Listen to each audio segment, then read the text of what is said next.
ಈಗ ಇನ್ಸ್ಪೆಕ್ಟ್ರಿಗೆ ಸಿಟ್ಟು ಬಂದ್ಬಿಟ್ಟು ಅವರನ್ನು ಸಸ್ಪೆಂಡ್ ಮಾಡಿಬಿಟ್ರು. ನೀವು ಹೋಪ್ಲೆಸ್ ಫೆಲೋ, ನೀವು ಈ ಥರ ಇರೋದಕ್ಕೇನೆ ಮಕ್ಕಳೆಲ್ಲ ಈ ಥರ ಅಂತಿರೋದು, ನಿಮಗೆ ಸರಿಯಾಗಿ ಲೆಕ್ಕ ಬರಲ್ವಲ್ರಿ, ಅದಕ್ಕೆ ನೀವು ಇನ್ಮೇಲಿಂದ ನಾಳೆಯಿಂದ ಕೆಲಸಕ್ಕೆ ಬರಬೇಡಿ, ಬೇರೆಯವರನ್ನು ಅಪಾಯಿಂಟ್ ಮಾಡ್ಕೋತೀವಿ ಅಂತ ಮಂತ್ರ. ಶ್ಲೋಕ ಅಂದ್ರು ಮಂತ್ರ. ಮೊದಲನೇ ಅಧ್ಯಾಯದ 6ನೇ ಮಂತ್ರ ಇದು. ಇವತ್ತು ಒಂದು ಮಾಡಬೇಕು.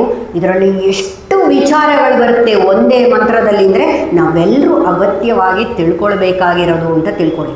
ಸುಮ್ಮನೆ ಮುಂದೆ ಓಡಿಸ್ಬಿಟ್ಟು ಏನೋ ಒಂದು ಅದ್ಭುತವಾಗಿ ಮಾಡಿದಾರಪ್ಪ ಅವರು ಅಂತ ಹೆಗ್ಗಳಿಕೆ ನಮಗೆ ಬೇಕಾಗಿಲ್ಲ. ಅದು ನಿಮ್ಮ ತಲೆಯಲ್ಲೂ ಹೋಗಬೇಕು. ಆಯಿತು, ಕಡೆ ಪಕ್ಷ ಕೇಳೋ ಟೈಮಲ್ಲಿ ಅವತ್ತು 1 ಅವರಾದ್ರೂ ಹೋಗಬೇಕು. ಆಮೇಲೆ ಇದು ಗೊತ್ತಿಲ್ಲ ಏನು ಮಾಡ್ತೀರೋ ಮರಿತೀರೋ ಏನೋ ಅಂತ.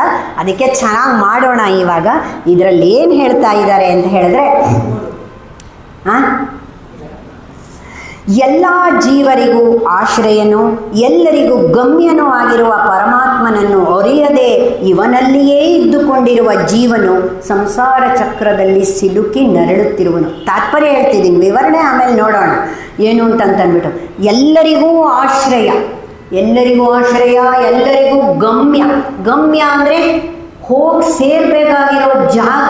ನಾವು ಯಾವುದದು? ಪರಂಧಾಮ. ಪರಂಧಾಮ ಅಂತ ಹೇಳಿದ್ದೀನಿ. ಎಲ್ಲ ಹೋಗಿ ಸೇರಬೇಕಾಗಿರೋದು ಅಲ್ಲೇನೇನೆ.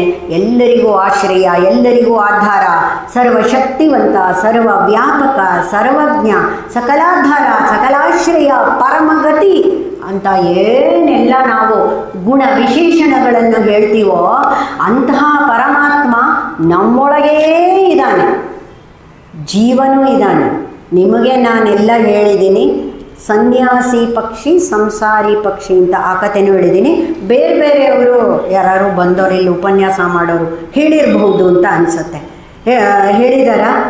ಹೇಳಿದ್ದಾರೆ ಅಂತಂದ್ಬಿಟ್ರೆ ಎಲ್ಲಿ ಕೇಳಿಬಿಟ್ರೆ ಅದಕ್ಕೆ ಹೇಳಿಲ್ಲ ಅನ್ನೋದೇ ಬೆಟರು ಅಂತ. ಹೌದಲ್ವಾ? ಏನು ಕೇಳ್ತೀವೋ ಅದನ್ನು ಸ್ವಲ್ಪ ಒಳಗೆ ಹಾಕೋಬೇಕು, ಹೌದಲ್ವಾ? ಇವಾಗ ಅನ್ನ ತಿಂತೀವಲ್ವ, ಏನೋ ಹುಳಿನೋ ಸಾರೋ ಕಲಿಸ್ಕೊಂಡು ಅದನ್ನು ಹಾಗೆ ಬಿಡುಬಿಡಿಯಾಗಿ ತಿಂದು ಹೀಗೆ ಬಾಯಿಗೆ ಹಾಕೋಬಾರ್ದು. ಚೆನ್ನಾಗಿ ಕಿವುಚಬೇಕು. ಚೆನ್ನಾಗಿ ಕಿವುಚಿ ಮಿಕ್ಸ್ ಮಾಡ್ತೀವಲ್ಲ ಅದರಲ್ಲಿ ಅನ್ನ ರಸ ಬೆರೆತ್ಕೋಬೇಕು. ಹುಳಿನೋ ಸಾರೋ ಅನ್ನಕ್ಕೆ ಅಂಟ್ಕೊಳ್ಳುತ್ತೆ. ಅನ್ನ ಬಿಡಿಬಿಡಿಯಾಗಿರೋ ಹಾಗೆ ತಿನ್ನಬಾರ್ದು. ಅನ್ನ ರಸ ಕಿವುಚಿದಾಗ ಜೀರ್ಣಕ್ರಿಯೆನೂ ಕೂಡ ಬಹಳ ಸುಲಭವಾಗಿ ಆಗುತ್ತೆ.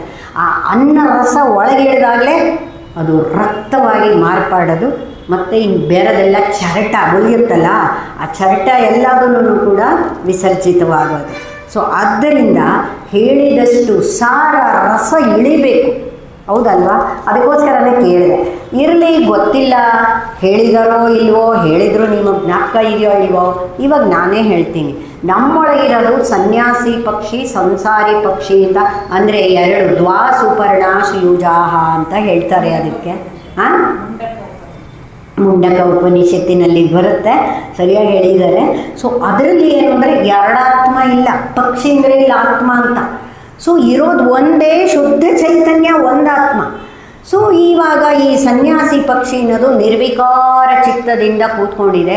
ಈ ಸಂಸಾರಿ ಪಕ್ಷಿ ಅಂತಂದರೆ ಜೀವಾತ್ಮ ಭಾವ ಇರೋ ನಮ್ಮಂಥವ್ರು, ನಿಮ್ಮಂಥವರೆಲ್ಲ ದೇಹಾತ್ಮ ಭಾವ ಇದೆಯಲ್ಲ, ಇದು ಅದೇನು ಮಾಡುತ್ತಂತೆ, ಒಳ್ಳೆ ಹಣ್ಣನ್ನು ಹುಡ್ಕೊಂಡು ಹೋಗುತ್ತಂತೆ. ಕೆಲವೆಲ್ಲ ಹಣ್ಣುಗಳು ರಂಗಾಗಿರುತ್ತಲ್ಲ ಅದೆಲ್ಲ ನೋಡಿ ಕುಕ್ಕಿ ತಿನ್ನತ್ತಂತೆ. ಒಂದು ಸಿಹಿ, ಇನ್ನೊಂದನ್ನು ಆಸೆಯಿಂದ ತಿನ್ನಕ್ಕೆ ಹೋಗುತ್ತಂತೆ, ಅದು ಕಹಿ, ಥೂ ಅಂತ ಉಗಿಯತ್ತೆ. ಮತ್ತಿನ್ನೊಂದು ಈ ರೀತಿಯೇ ಕೆಲವು ಸಿಹಿ ಹಣ್ಣುಗಳು, ಕೆಲವು ಕಹಿ ಹಣ್ಣುಗಳು ಈ ಥರ ತಿಂದು ದಿನನಿತ್ಯವೂ ಕೂಡ ಆಹಾರದ ಒಂದು ಅನ್ವೇಷಣೆಯಲ್ಲಿ ಹೋಗಿ ಸುಸ್ತಾಗ್ಬಿಡ್ತಂತೆ. ಅದು ಮೇಲೆ ನೋಡ್ತಂತೆ, ಅಯ್ಯೋ ಇದು ಎಷ್ಟು ಚೆನ್ನಾಗಿ ಆನಂದವಾಗಿ ಕೂತಿದೆ, ಇದಕ್ಕೆ ಯಾವುದ್ರದ್ದು ಪರಿವೆಯೇ ಇಲ್ಲ, ಇದಕ್ಕೆ ಹೊಟ್ಟೆ ಹಸಿವಾಗೋದಿಲ್ವಾ ಅಂತಂದ್ಬಿಟ್ಟು ನನಗೂ ಯಾಕೆ ಬೇಕು ಈ ಪರಿಭ್ರಮಣ, ಪರ್ಯಟನ ಅಂದರೆ ಅಲ್ದಾಡೋದು ಸುಮ್ಮನೆನೇ, ನಾನು ಅಂತಾಗಬೇಕು ಅಂತ ಪ್ರಯತ್ನ ಪಡ್ತಂತೆ ಅದು. ಹಾಗೇನೇ ಸಂಸಾರಿ ಪಕ್ಷಿ ಅಂದರೆ ನಾವುಗಳು, ಮತ್ತು ಕಹಿ ಸಿಹಿ ಹಣ್ಣು ಅಂದರೆ ಸುಖ ದುಃಖ, ಏನೋ ಸುಖ ಅರಸ್ಕೊಂಡು ಹೋಗ್ತೀವಿ, ಸುಖ ಸಿಗದಿದ್ದಾಗ ಅದರಿಂದ ವಾಪಸ್ ಬರ್ತೀವಿ, ದುಃಖಿತರಾಗ್ತೀವಿ. ಮತ್ತೆ ದುಃಖಿತರಾದಾಗ ಹೀಗಿರಬಾರ್ದು ಅಂದ್ಕೊಂಡು ಎಚ್ಚೆತ್ಕೊಂಡು ಮತ್ತೆ ಸುಖ ಹರಿಸ್ತೀವಿ, ಮತ್ತೆ ಈ ಥರ ಡಿಪ್ರೆಸ್ ಆಗ್ತೀವಿ. ಈ ರೀತಿ ಏರಿಳಿತಗಳ ಈ ಒಂದು ಬದುಕಿನಲ್ಲಿ ನಾವು ಈಜಾಡ್ತಾನೇ ಹೋಗ್ತೀವಿ. ಕಡೆಗೂ ನಮಗೆ ಆ ಸುಖ ಅನ್ನೋದು ಸಿಗದೇ ಇಲ್ಲ. ನಿಜವಾದ ಸುಖ ಅಂತ ಅನ್ನೋದು ಈ ಬ್ರಹ್ಮದಲ್ಲಿ ಇದೆ.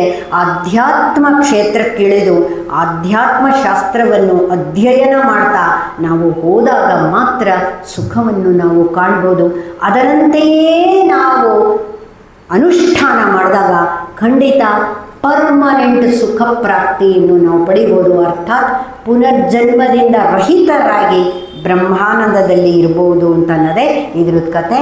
ಹಾಗಂತ ಪಕ್ಷಿ ಅಂದರೆ ಇಲ್ಲಿ ಆತ್ಮ ಅಂತ ಎರಡೆರಡು ಆತ್ಮ ಇಲ್ಲ, ಇರೋದೇ ಒಂದು. ಆದರೆ ನಾವು ನಮ್ಮನ್ನು ದೇಹದ ಜೊತೆ ಗುರ್ತಿಸ್ಕೊಂಡಿರೋದ್ರಿಂದ I am the body, for this body one name is there, that is Veena ಅಂತ ಆ ಥರ ಗುರ್ತಿಸ್ಕೊಂಡ್ಬಿಟ್ಟಿರೋದ್ರಿಂದ ನಮಗೆ ಪರಿಷಡ್ವರ್ಗಗಳು, ದ್ವಂದ್ವಗಳು, ಅಜ್ಞಾನ, ಅಹಂಕಾರಗಳು, ತ್ರಿಗುಣಗಳಿಂದ ಬಾಧಿತರಾಗ್ತಾ ಇದ್ದೀವಿ. ಅದೆಲ್ಲವುದನ್ನು ಕೂಡ ವಾಸನಾ ರೂಪದಲ್ಲಿ ಸೂಕ್ಷ್ಮ ಶರೀರದಲ್ಲಿ ಸ್ಮೃತಿ ಅನ್ನೋ ಸ್ಟೋರೇಜಲ್ಲಿದೆ. ಆಯಿತಾ? ಚಿತ್ತದಲ್ಲಿದೆ. ಮನಸ್ಸು, ಬುದ್ಧಿ, ಚಿತ್ತ, ಅಹಂಕಾರ. ಸೊ ಇದರಲ್ಲಿ ಇದೆ. ವಾಸನಾ ಸಂಸ್ಕಾರವೂ ಆಗಿದೆ. ವಾಸನಾ ಸಂಸ್ಕಾರ ಅದು ಓಪನ್ ಅಪ್ ಆಗಿ ಹೊರಗೆ ಬಿದ್ದಾಗ ನಾವು ಆಡೋ ರೀತಿಯೂ ಅದೇ ಥರ ಇದೆ. ವಿವೇಕ ಸ್ವಲ್ಪನೂ ಇಲ್ಲ. ಅಜ್ಞಾನ ಅಹಂಕಾರನೇ ತಾಂಡವಾಡ್ತಿದೆ. ಅಂತೂ ಏನು ಹುಟ್ಟಿಸಿದ್ದಕ್ಕೆ ಒಂದಿನ ಸಮಾಪ್ತಿಯಾಗತ್ತೆ. ಈ ದೇಹ ಬಿದ್ದೋದಾಗ ಮತ್ತೆ ಲೆಕ್ಕಾಚಾರದ ಪ್ರಕಾರ ಮತ್ತೆ ಹುಟ್ಟಿ ಬರ್ತೀವಿ. ಇದೇ ಥರನೇ ಆಗ್ತಾ ಇದೆ. ಬೇಕಾ ಇದು? ಬೇಡ ಅಂತಲೇ ಇದೆಲ್ಲ ಉಪನಿಷತ್ತುಗಳು ಹೇಳ್ತಾ ಇದೆ. ಆಯಿತು, ಒಂದೇ ಸತಿ ಮೋಕ್ಷ ಸಿಗದಿದ್ರೂ ಕೂಡ ನಿಧಾನವಾಗಲೇ ಸಿಗಲಿ ಅಂದ್ರೂ ಕೂಡ ಪ್ರಾಪ್ತವಾಗಿರುವ ಜನ್ಮದಲ್ಲಿ ಪುಣ್ಯಾರ್ಜನೆ ನಾವು ಮಾಡ್ತಾ ಹೋದರೆ ಉತ್ತಮ ಜನ್ಮಗಳು ಸಿಕ್ಕಿ ಕಡೆಗೆ ಒಂದಿನ ಆ ಜನ್ಮದಲ್ಲಿ ನಾವು ಈ ಒಂದು ದೇಹ ಭಾವ ಕಳ್ಕೋಬೋದು. ದೇಹ ಭಾವ ಕಳಚಿತು ಅಂತ ಹೇಳಿದ್ರೆ ಮುಕ್ತಿ, ಸಂಸಾರ ಬಂಧನದಿಂದ ಬಿಡುಗಡೆ, ಅರ್ಥಾತ್ ಜನನ ಮರಣ ಚಕ್ರದಿಂದ ಬಿಡುಗಡೆ. ಇಲ್ಲ, ಪ್ರಾಪ್ತವಾಗಿರೋ ಜನ್ಮದಲ್ಲೇ ಅಹಂಭಾವ ಕಳಿಸ್ಕೊಂಡ್ವಿ, ನಾನು ಭಾವ ಕಳೀತು ಅಂದರೆ ಮುಕ್ತಿ. ಇಲ್ಲ, ನಮ್ಮ ಮನಸ್ಸಿನಲ್ಲಿ ಯಾವ ಆಲೋಚನೆಗಳೂ ಬರ್ತಾ ಇಲ್ಲ, ಖಾಲಿ ಇದೆ, ಆ ಖಾಲಿಯಲ್ಲಿ ಬ್ರಹ್ಮವೇ ತುಂಬಿದೆ ಚಿಂತನೆ ಅಂತಂದರೆ ಮುಕ್ತಿ. ಬೇಕಾಷ್ಟು ಥರ ಹೇಳಿಕೆಗಳಿದೆ, ಯಾವುದೋ ಒಂದು ಮಾಡ್ಕೊಳ್ಬೇಕು. ಆದರೆ ನಾವೇನು ಮಾಡ್ತಾ ಇದ್ದೀವಿ? ಎಲ್ಲ ಸುಸ್ತಿದ ನೀರಿನಲ್ಲಿದ್ದೀವಿ. ಮಕ್ಕಳಿಗೆ ಮದುವೆ ಆಯಿತು, ಮೊಮ್ಮಕ್ಕಳಾಯಿತು, ಐ ಆಮ್ ಸ್ಯಾಟಿಸ್ಫೈಡ್. ಐಸೆ ನನಗಿನ್ನೇನು ಬೇಡ. I am retired also. ಎಲ್ಲ ದುಡ್ಡು ಮಾಡಿಟ್ಟಿದ್ದೀನಿ, ಮಾಡಿ ಹಾಕೋಕ್ಕೆ ನೆಚ್ಚಿನ ಮಡದಿ ಇದ್ದಾಳೆ, ಬನ್ನಿ ಬನ್ನಿ ತಿನ್ನಿ ಅಂತ ಕರಿತಾ ತಟ್ಟೆ ಎದುರು ಹಿಡಿಸ್ತಾ ಇರ್ತಾಳೆ. ನನಗಿನ್ನೇನು ಬೇಕು? ಎಲ್ಲ ಸ್ಯಾಟಿಸ್ಫೈಡ್. ಏನು ಪ್ರಯೋಜನ ಆಗಲಿಲ್ಲ. ಯಾರು ಆಧ್ಯಾತ್ಮಿಕತೆಗೆ ಒಳಪಡೋದಿಲ್ವೋ ಅವರ ಜನ್ಮ ವ್ಯರ್ಥ, ಪಶುಭಿ ಸಮಾನ ಅಂತ ಹೇಳ್ತಾರೆ. ಸೊ ಅದರಿಂದ ನೀವೆಲ್ಲ ಏನು ಆ ಗುಂಪಿಗೆ ಸೇರಿಲ್ಲ ಬಿಡಿ. ಈ ಥರದಕ್ಕೆಲ್ಲ ಬರ್ತಾ ಇದ್ದೀರಲ್ಲ, ಸ್ವಲ್ಪ ಒಂಥರ ಧೈರ್ಯ ತಂದ್ಕೋಬೋದು. I am not like that ಅಂತಂದ್ಬಿಟ್ಟು. ಸೊ ಇದಿದೆ, ಇದ್ರ ಬಗ್ಗೆ ಈಗ ಡಿಸ್ಕಷನ್. ಆಧಾರ, ಆಶ್ರಯ ಅಂತೆಲ್ಲ ತುಂಬ ಇಂಪಾರ್ಟೆಂಟ್ ಅಂತ ಅಂದ್ಕೊಂಡು ಇದನ್ನು ನೋಡ್ತಾ ಇರಿ. ಈಗ ಪ್ರೇರಕನಾದ ಪರಮಾತ್ಮ ಬೇರೆ ಎಂಬುದೇ ಈ ದುಃಖಕ್ಕೆ ಕಾರಣ. ಆದರೆ ಭಗವಂತನನ್ನೇ ಸೇವಿಸಿದರೆ ಅಮೃತತ್ವವನ್ನು ನಾವು ಪಡೆಯಬಹುದು ಅಂತ ಹೇಳ್ತಾ ಇದ್ದಾರೆ. ಅಂದರೆ ಪರಮಾತ್ಮ ಬೇರೆ, ನಾವು ಬೇರೆ. ಇಷ್ಟೇನೇನೆ, ಪರಮಾತ್ಮ ಬೇರೆ, ನಾವು ಬೇರೆ ಅಂತ ಆತ್ಮಭೇದ ಜ್ಞಾನದಿಂದ ನಾವು ಈ ಪ್ರಾಪಂಚಿಕತೆಯಲ್ಲಿ ಬದುಕ್ತಾ ಇದ್ದೀವಿ. ಅದರಿಂದ ತುಂಬ ದುಃಖಕ್ಕೆ ಸಿಕ್ಕಿ ನರಳ್ತಾ ಇದ್ದೀವಿ. ಯಾವಾಗ ಪರಮಾತ್ಮ ಮತ್ತು ನಾನು ಒಂದೇ ಅಂತ ನಾವು ತಿಳ್ಕೊಳ್ತಿರ್ತೀವೋ ಈ ಭೇದ ಜ್ಞಾನ ತೊಲಗಿ ಹೋಗಿ ನಾವು ಸುಖವನ್ನು ಅನುಭವಿಸ್ಬೋದು. ಅರ್ಥ, ಆನಂದಿತರಾಗಬಹುದು. ಯಾವ ದುಃಖಗಳ ಲವಲೇಶವೂ ನಮ್ಮ ಹತ್ರ ಸುಳಿಯಲ್ಲ ಅಂತಂದ್ಬಿಟ್ಟು ಅದಕ್ಕೆ ಶಂಕರಾಚಾರ್ಯರು ಹೇಳಿದರೆ, ಜೀವ ಒಳಗಿರುವ ಜೀವ ಬ್ರಹ್ಮ ಏವ ನ ಅಪರಃ. ಬ್ರಹ್ಮ ಸತ್ಯಂ ಜಗನ್ಮಿತ್ಯಂ ಜೀವೋ ಬ್ರಹ್ಮೈವ ನ ಅಪರಃ. ಬೇರೆ ಅಲ್ಲಪ್ಪ, ಜೀವಾತ್ಮನೇ ಪರಮಾತ್ಮನು. ಅದನ್ನು ನೀನು ಕೊಂಡ್ಕೋಬೇಕಾದ್ರೆ ಸಾಧನೆ ಮಾಡು. ಸಾಧನೆ ಅಂದರೆ ನಿತ್ಯ ನಿರಂತರ ಪ್ರಯತ್ನ, ಅದನ್ನು ತಿಳ್ಕೊಳ್ಳೋಕ್ಕೋಸ್ಕರ.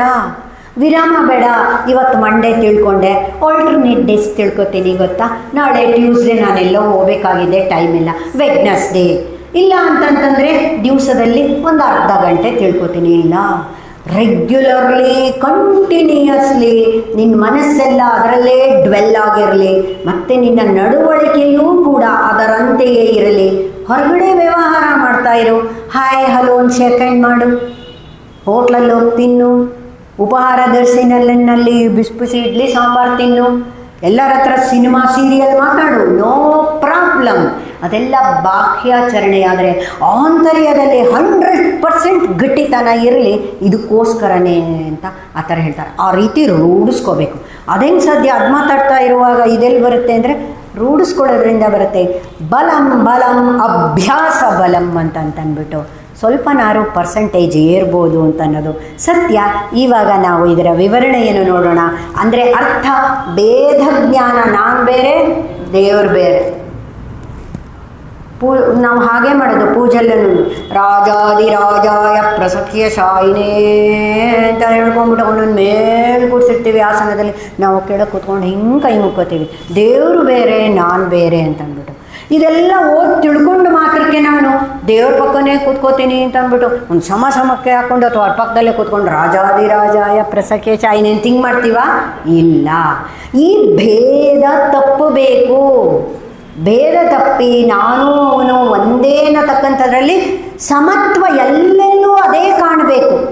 ಆವಾಗ ನಾನು ಅನ್ನೋದು ಇರೋದಿಲ್ಲ. ನಾನು ಅನ್ನೋದು ಇಲ್ದಲೇ ನಾನು ಭಾನುವೇ, ಭಾನುಭಾವ ಬಂದಿದೆ ಅಂದಾಗ ಇದು ವರ್ಕೌಟ್ ಆಗುತ್ತೆ ಹೊರತು ಇಲ್ಲಿ ಕೇಳಿಸ್ಕೊಂಡು ಓದ್ಕೊಂಡು ಮಾತ್ರಕ್ಕೆ ಆ ಥರ ಸಮ ಕೂತ್ಕೊಳ್ಳೋದು, ಪಕ್ಕದಲ್ಲೇ ಕೂತ್ಕೊಳ್ಳೋದು ಒಂದೇ ಅನ್ನೋದು ಅಂದರೆ ಅದು ಬಹಳ ಕಿಡಿಗೇಡಿತನ, ಮೂರ್ಖತನ ಅಂತ ಹೇಳ್ತಾರೆ. ಆ ಭಾವ ಬರಬೇಕಾದ್ರೆ ಏನು ಮಾಡಬೇಕು, ಆ ಭಾವ ಯಾಕೆ ಬಂದಿಲ್ಲ ಅನ್ನೋದು ವಿವರಣೆ ಇಲ್ಲಿದೆ. ನಾವು ಅದನ್ನು ನೋಡೋಣ. ಈಗ ಇಲ್ಲಿ ಅಧ್ಯಾತ್ಮಶಾಸ್ತ್ರ ಏನು ಉಪದೇಶ ಮಾಡುತ್ತೆ ಅಂತಂದರೆ, ಪ್ರತಿಪಾದಿಸುತ್ತೆ ಅಂದರೆ ಮೋಕ್ಷನ. ಆಧ್ಯಾತ್ಮಶಾಸ್ತ್ರ ಅಂತ ಈಗೆಲ್ಲ ನಾವು ಆಧ್ಯಾತ್ಮಕ್ಕೆ ಒಳಪಟ್ಟಿದ್ದೀವಲ್ಲ, ಇಂಗ್ಲೀಷ್ನಲ್ಲಿ ಏನು ಹೇಳ್ತಾರೆ, ಸ್ಪಿರಿಚುಯಾಲಿಟಿ. ಸ್ಪಿರಿಚುಯಾಲಿಟಿ ಅಂತಂದರೆ ಏನು ಅಂತಂದರೆ, awakening the spirit is called spirituality. ಅಂದರೆ ಸ್ಪಿರಿಟ್ ಅಂದ್ರೇನು? ಚೈತನ್ಯ. ಅದನ್ನು ಅವೇಕನ್ ಮಾಡಬೇಕು, ಕಿಂಡಲ್ ಮಾಡಬೇಕು, ಉದ್ದೀಪನಗೊಳಿಸಬೇಕು. ಅದೇನೇ ಸ್ಪಿರಿಚುಯಾಲಿಟಿ ಅಂತಂದ್ಬಿಟ್ಟು. ಸೊ ಅಂದರೆ ಏನು? ಸಾಧನೆ ಮಾಡಬೇಕು, ಅದಕ್ಕೋಸ್ಕರನೇ ಪ್ರಯತ್ನ ಇರಬೇಕು.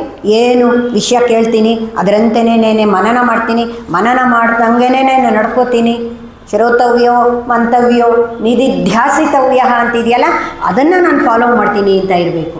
ಸೊ ಅದಕ್ಕೋಸ್ಕರನೇ ಅಧ್ಯಾತ್ಮ ಕ್ಷೇತ್ರ, ಈ ಶಾಸ್ತ್ರ ಮೋಕ್ಷವನ್ನು ಪ್ರತಿಪಾದನೆ ಮಾಡುತ್ತೆ, ಮಂಡಿಸುತ್ತೆ. ಅದು ಮುಕ್ತಿಗಾಗಿ ಅದು ಪ್ರಯಾರಿಟಿ ಕೊಡುತ್ತೆ ಅಂತಂದ್ಬಿಟ್ಟು ಇಲ್ಲಿ ಪರಮ ಪುರುಷಾರ್ಥ ಅಂತ ಇದೆ. ಪುರುಷಾರ್ಥ ಅಂತಂದ್ಬಿಟ್ಟು, ಪುರುಷಾರ್ಥ ಅಂದರೆ ಏನು? ಪುರುಷಾರ್ಥ ಅಂದರೆ ಸಾಮಾನ್ಯ ಹಿಂದೆಲ್ಲ ಹಿರಿಯೋರು ಬೈತಾ ಇದ್ರು, ಏನು ಖಡಕ್ ಕಿಸ್ತಿದ್ಯಾ ಅಂತ, ಏನು ಸಾಧಿಸಿದ್ ನೀನು ಪುರುಷಾರ್ಥ ಅಂತ ಬೈತಾ ಇದ್ರು.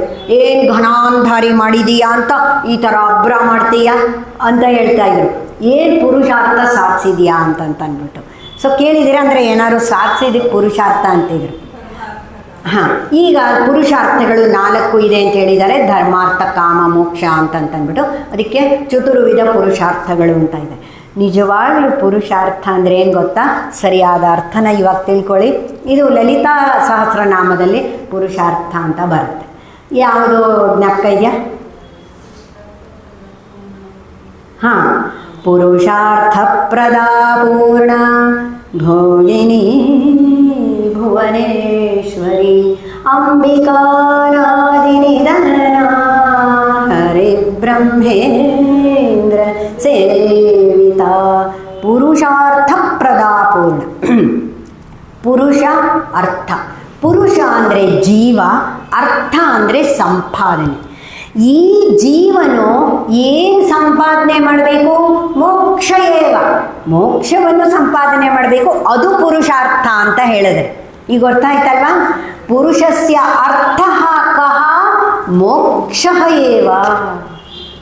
ಮೋಕ್ಷವೇ ಪುರುಷ ಅಂದರೆ ಇಲ್ಲಿ ಜೀವ. ಜೀವನ ಸಂಪಾದನೆ ಅಂದರೆ ಏನು?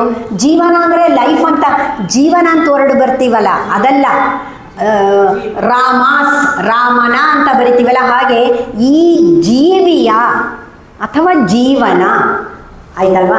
ಜೀವ ಅಂದರೆ ಸೋಲ್, ಜೀವಿ ಅಂತಂದರೆ ಲಿವಿಂಗ್ ಬೀಯಿಂಗ್, ಜೀವವನ್ನು ಹೊಂದಿರುವವನು ಜೀವಿ.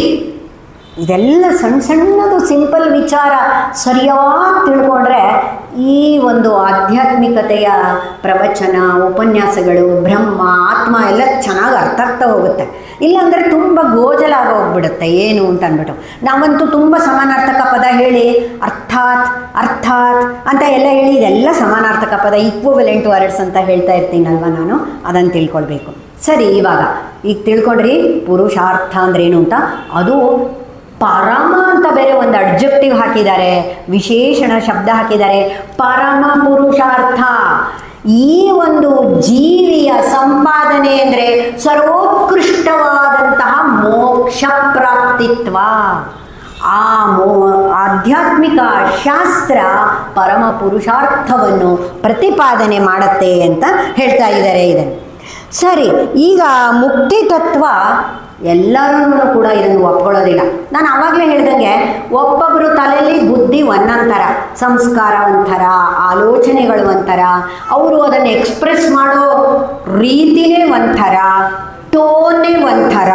ಸೊ ಈ ರೀತಿಯೆಲ್ಲ ಇರೋದ್ರಿಂದ ಏಕತಾಭಿಪ್ರಾಯ ಯಾರಲ್ಲೂ ಬರಲಿಲ್ಲ, ಎಲ್ಲರಲ್ಲೂ ಕೂಡ ಭಿನ್ನತೆ ಇತ್ತು ಅಂತ ಹೇಳ್ತಾರೆ. ಆದರೆ ಇಲ್ಲಿ ಮೋಕ್ಷ ಜಿಜ್ಞಾಸೆ ಮಾಡೋರಿಗೆ ಫಸ್ಟು ಚಿತ್ತಶುದ್ಧಿ